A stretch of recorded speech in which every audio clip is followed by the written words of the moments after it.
Good afternoon, everyone. We are going to call the Columbia Community Development Committee meeting to order right now. It's 11:03. We're about 3 minutes behind. These y'all kept talking to me and it made me run late. So for the roll purposes, Ms. Hammond, I haven't been here in a minute. Yeah. Madam Clerk. Madam Clerk, can you call the roll for us? Absolutely. Mr. Brennan, Present. Mr. Duval, Present. Ms. Herbert. Present. Thank you. Thank you so much. All right, I'm excited to be here. It has been a while. I think this is not our normally scheduled time, right? I think we moved it around, but because we had some things we wanted to discuss. And first thing I'm going to do is turn it over to the Honorable Will Brennan to discuss the Columbia Town and Gown Committee. And Will, you may have to give, I'm sorry, Councilman Brennan, you may have to give some of us a little background too about the concept and how it works. Absolutely, absolutely. Thank you, Madam Chairwoman.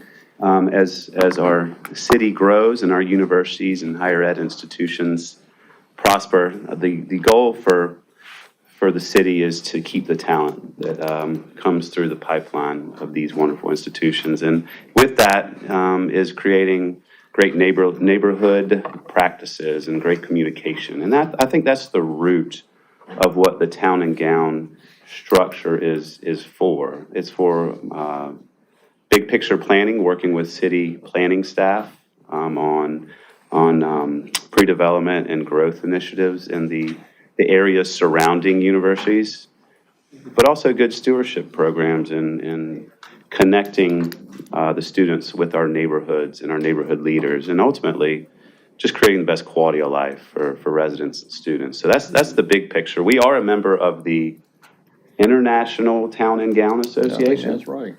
And so as we move forward to formalizing a committee, they will be a great asset to work with Missy, I believe, our planning department and the mayor's office with the leadership of Ms. Lang, Peyton Lang, as we do that. So the structure is defining the key members from the school's faculty leadership, local government, student reps, and our neighborhood leaders. So essentially, I just want to take this time to request that we officially move it and put it into the hands of staff to come up with the structure over the next 30, 60 days as we move in to the start of the new school year. The mission statement's probably something that should be started on, but should be buttoned up at the first meeting of the town and gown. And I realize a lot of people, a lot of groups take on different initiatives every year. But at the root of it, it really is how do we work with our colleges and universities in the urban setting for creating the best quality of life. So, Madam Chairwoman, that is my short request today for this agenda item. I think we've done a lot of research through the city over the years. I know the mayor's office has some wonderful ideas for the student group that he has engaged from all the universities to play a role in that. And I know the University of South Carolina, Rebecca Best is here from the University of South Carolina. I know they are committed to really working with us, not only as the city grows, but as the University of South Carolina grows. So, thank you. And just for clarification, it's not just for University of South Carolina, but it's for all of our colleges, or is it? Correct, that's the intent. We are blessed to have universities all over this city, in every district. We had talked about getting it off the ground by concentrating on the University of South Carolina first. Mm-hmm. So it might be a stepped approach. Excellent suggestion. To get it in. I think the university certainly is I hate to call it a 900-pound gorilla, but it is the Right. most meaningful university that we have in our city. Right. And we need to make sure that they are the foundation. Well, the foundation and very much engaged as well. So you're absolutely right. And I think what I would say is it probably has the biggest impact on the city and the number of students that are coming out. Right.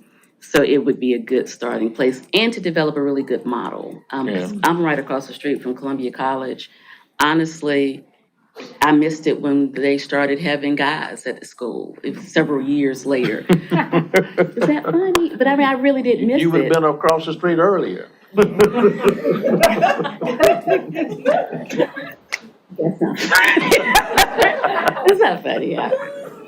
But, you know, just to be right across the street and not, you know some of the things that are happening and how they're changing their campus, I think that would help, you know, with the communities and first just to know what's going on Absolutely. and then making sure that the relationship, it's all about relationships, It that is. kind of It thing. is. So I think it's a wonderful idea. And they could do so much to be the engines for developing our communities in the right way. So, So are you looking for us to bring a proposal back for a committee structure? Because we've worked really well with all the universities across Columbia. yeah, Good groups working together. One of which I would say probably in the past was the town and gown type committee, but maybe not formalized. So are you looking for staff to come back with recommendations? Okay, and to engage with the University of South Carolina okay, on who would be the best fit to be the active member, okay, members from okay. their side. We'll do that. All right, thank you. Thank you, Mr. Brennan. Next up on our agenda, we have the Food Insecurity Solution Initiative update by Ms. Aisha Driggers, the Director of the Office of Business Opportunities. Wherever you want to be, honey. I think the mic might be good. Yeah. Perfect. All right. So the Food Insecurity Solution Initiative RFP was released earlier this year to address the lack of healthy food options in various communities throughout the city. We work very closely with the Food Policy Committee. Ashley's here from there, as well as our procurement team, Kent and Shannon. The proposed agreement will be presented at council tonight. So I'm careful about what I can say because technically it's still considered a active procurement, but the plan is hopefully for it to be awarded tonight. And we are not gonna do anything to mess that up. Okay. You gotta know. The notice of intent has been published to award the project to Tom Creek Farms. They're based out of Hopkins, South Carolina. And as the RFP listed, it'll be a mobile market in the city with a priority for the targeted zip codes of 29203 and 29204, as was identified in the Food Policy Committee business plan. The vendor will provide fresh produce, protein, dairy, baked goods. They are also part of the Healthy Bucks program through DSS, and they have partnerships with local farms throughout South Carolina. They will customize, can I discuss the customization? Okay, customize the trailer that is outfitted with freezers, coolers, produce, rake space, and grocery item shelves. And it will also be ADA compliant. It'll be a minimum of 3 days per week, as listed in the RFP, and a minimum of 6 hours per day between the hours of 7 a.m. and 9 p.m. Services will be provided to more than one location in a day, and I've already started working with Parks and Rec to identify sites. We looked at Greenview, Hyatt, Earlwood, and Fairwald as the starting locations, and we do have park locations at those sites. So Parks and Rec is ready to help coordinate that schedule. The idea is that it will be self-sustained within 18 months. However, we have an option to extend that 3 additional one-year periods. We've included One quick question, because one of our other council members was just asking me about that. What are some of the factors that you will look at in considering whether or not to fund beyond 18 months? So we are requiring that they provide quarterly reporting to include the sales, the type of food they're selling, partnerships, promotional activities, and resources leverage. So we'll look at those measurements to determine success of the project. Of course, those following months would be less expensive than the first initial setup for just the operational costs, because they already have the outfitted trailer at that time. Are there any questions about that? Yes. What are the payment methods? Are they part of the programs for food payments and everything? Yeah, they can be, payments can be done through SNAP. It's an option in cash, of course. They can take all payment options. Good, so they have. As well. They do cards as well. I knew all the answers are here now. I'm Yeah. good now. Everything. Thank you. And I think the plan is once we have the award finalized, to have that vendor come in and do a full presentation and discuss more details. But we're really excited about moving forward with this. I'm excited too. Yes, Mr. Duval. I'm interested in the trailer. Yes. We have seen some pictures of other cities that have mobile markets like this. So are we gonna use some of their plans, or is this gonna be a uniquely designed trailer for the city of Columbia? Not too unique. So the models that they sent us was, I think Kroger has an example of ones they use. I don't know what else I think Kroger was the only option.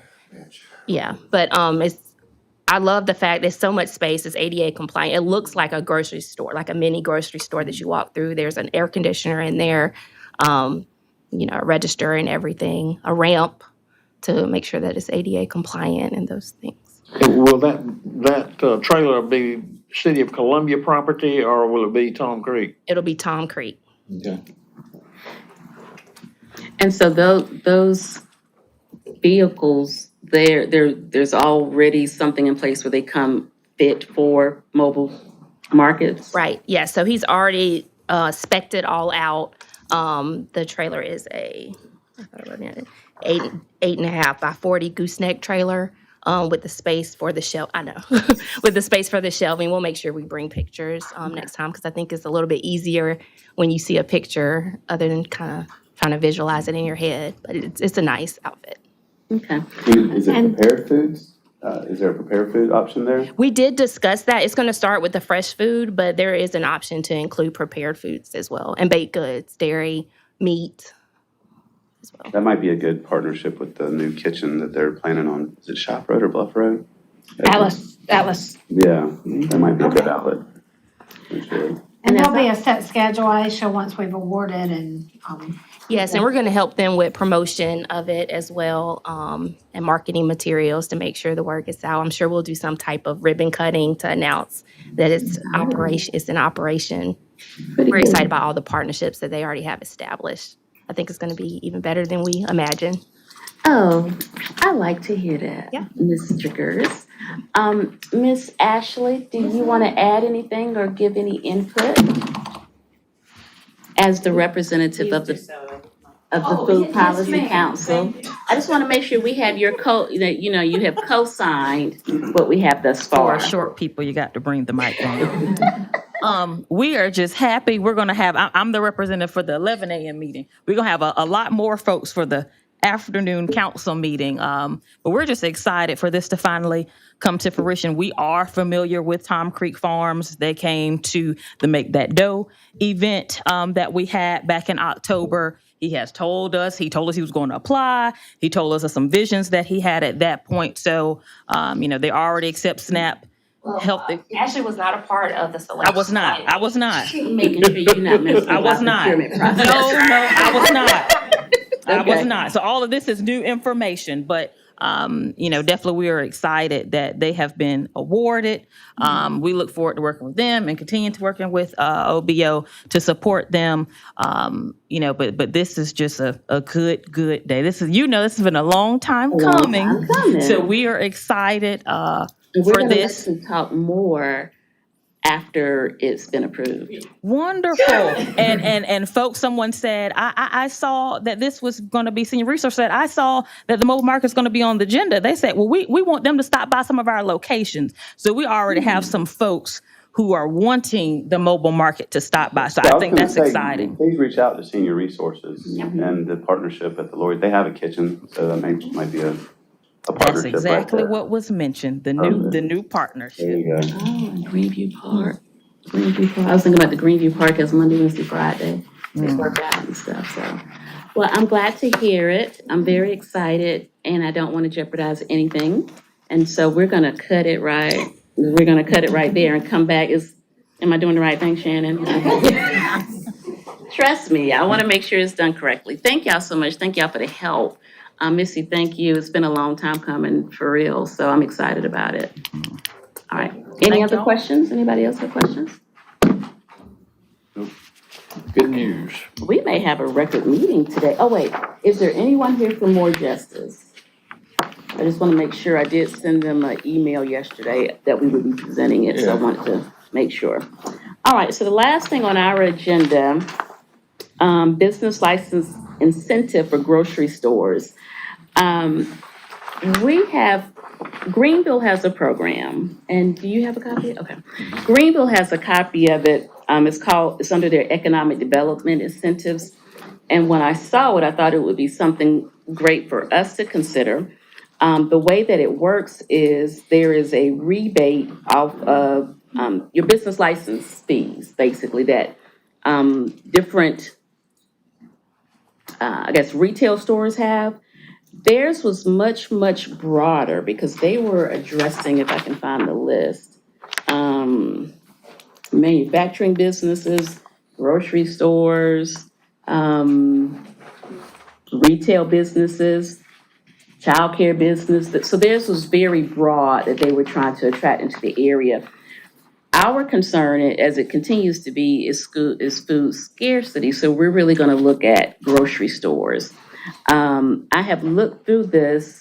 I really like it. We may need some input from the Food Policy Council because we want to make sure too that we're not putting it out there for every and anybody, but we want to make sure that we're having the impact in the 29203 and 29204 areas, to be precise. But what happens is we're hoping that this will be yet another incentive. Greenville, I think Jeff may have told me that about 20 businesses have taken advantage of it. Honestly, I only need one or two grocery stores to come. The other part of this that I really like too is that they provide an incentive for existing qualified businesses. And that is an issue that we do deal with. We do deal with we got here because grocery stores left. And so I was really excited about the ability to provide, I guess, a rebate. We had to get the right wording for it, for our existing businesses so that we can help keep them here. My one little bit of research I did last night, because I always say that there are really small margins with grocery stores, and the sweet spot is 2.2%, and that's about nothing. And so that's why it's very, very, I think any amount that we could do to help with those small margins will have a great impact. And Jeff, you gave me a number, but I've already forgotten. Grocery stores and how much their business license fees or renewals are. Sure.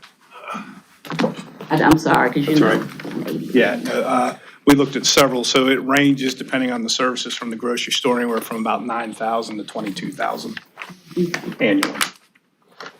And so I think that's a pretty good, 22,000, if you have really small margins, I think makes a difference. If it were like $10 or $12, if it was something much smaller, maybe not. But I would like to give this to staff to kind of tweak it so that it meets our purposes here in Columbia. I don't know if you gentlemen have any position on whether or not it should be beyond grocery stores. I think it should, any What else can you think of? any retail store that would like to take on the programming for a grocer, I guess, fresh vegetables, I don't know what the business license fees are, say for a Dollar General or some of these markets that are already existing in these zip codes and throughout the city. But, if the coolers are already hooked up, making some room for this fresh food offerings, I think it might be worth it for that rebate check for the business license fee, if they stick with the service and the consistently for it. The brick and mortar's already out there. Right. The coolers are in place. The alternative offerings to fresh food, it might be an easy fit. But again, I don't know what the financial return would be on the business license side of that incentive. I think we can control that by using the NAICS code. A grocery store will have a certain code. I'm not sure if a Dollar General that has a grocery department in it would have two NAICS codes, or We'll look, uh, compare. So Now there's like also a- though, for talking Dollar Generals, are we focused on fresh food? I'm not sure that's there. Yeah. Well, that would be feedback from the food policy committee, right? I mean, to figure out, In the past, we've also talked about the lack of medical Providers. providers in Yes. these same zip codes. So I don't know if I like Dr. that. Dennis, eye care I would like be a that. consideration, pharmacist, just a thought to, No, that's just for a the good business idea. license component? Yeah. Absolutely. I like that. Yeah. And I'm glad you said that. Keep I in know, we mind, need to a explore. lot of those groups also don't pay business Yeah, license. they're They're not. nonprofits, They're yeah. already nonprofit. Yeah, but- and certain zip codes, you're right. So, And instead of doing zip codes, NACE codes. maybe we could do food deserts. If you're a mile away from Yeah. an existing store. And that's why I wanted to get, so the data folks are the food policy folks. I'm leaning on y'all to give us the best data, for where the needed areas are. Is that fair? Yeah. They're the data folks. And And, how to define it. yeah. This looks like they're going listing Oh, they're doing everywhere. road by road. Yeah, Yeah, they they're doing like every corridor I that think we they need an easier have. way to do it. But It might be again, zip too, code. there may be some other corridors. Yeah. I know our planning staff can help us define the boundaries once Good. we've All right. So we Work with the wanted food to policy focus on committee. food, Grocery stores. grocery and stores, Healthy food options. and we wanted to focus on food desert areas. So, Yeah, it would absolutely have to be for areas where we've lost grocery stores and there's food scarcity. That's the primary thing to get them back to where they were before. and I think the medical facilities. medical, too. If they're if for-profit. applicable, yeah. If they're for profit. Now, I do have a note in my notes just for us to consider, and we talked about this with economic and community development before, defining a grocery store. So, we have food stores that we talked about, but I have always been an advocate for a full-service grocery store such that when I go in, I can get everything I need, pretty much, 95% of what I need from one location. I don't think that's the official definition of a grocery store, but that's kind of the concept, as opposed to having to go to this store because they have they have certain things, but then in order to complete a meal, you have to go somewhere else. That's always been one of my concerns. So, but I'm sure that there's a official definition for a grocery store with that regard too. Yeah, it looks like they've got it in their definitions, and it looks like they have excluded the Dollar Generals. So the process with the new state business license procedure, would this just be a rebate from the city to any business that qualifies? We would rebate their business license fee? Potentially. We'll work with legal to figure We'll out give some exactly. recommendations. They call it a grant in the Greenville ordinance, but we've had discussions over the years on this, with various city attorneys, so we'll come back with a recommendation on how to do that. Well, and I was gonna say, because I do know for a fact we couldn't charge different rates for different types of groups and businesses. Like it would have to be on the back end as opposed to something on the front Yeah, end. you can't say, we can't reduce their business license. We can pay it back on the back end. Right. That part, I do know, understand. All right, any questions? Any questions from anyone in the group? Jim, you got a question? It wasn't, we didn't have a whole bunch of stuff. Yes, ma'am. So we just talked about the mobile market. So say if someone wanted to do a mobile. Mike, please. Oh, Thank you. so if someone wanted to do a mobile grocery store operation, would they also be afforded the same credit? That's what we're gonna ask staff to look into, how that works, because like when I'm talking about grocery stores, not, but maybe under a fresh food model, yes, sir. I mean, yes, ma'am. But we need to look at that and see how that works. Cause, we have it's very interesting. We have a lot of markets that set up And they don't stay long, some of them do, but trying to see what could help them is possible. Anything that we can do to help, yeah. But I guess we have to be careful too. Competition is good, but we don't want to create competition for our own project too. So those are a bunch of factors we just have to consider. Thank you. Thank you, Ms. Ashley. Anybody else have anything? Anybody, Ms. Erica, we good? I think we're perfect. All right, I hate to do this, but I think I will take a motion to adjourn, and it's 11:30. I move to adjourn. Second. Second, can we adjourn unanimously? Absolutely. Thank you. Thank you.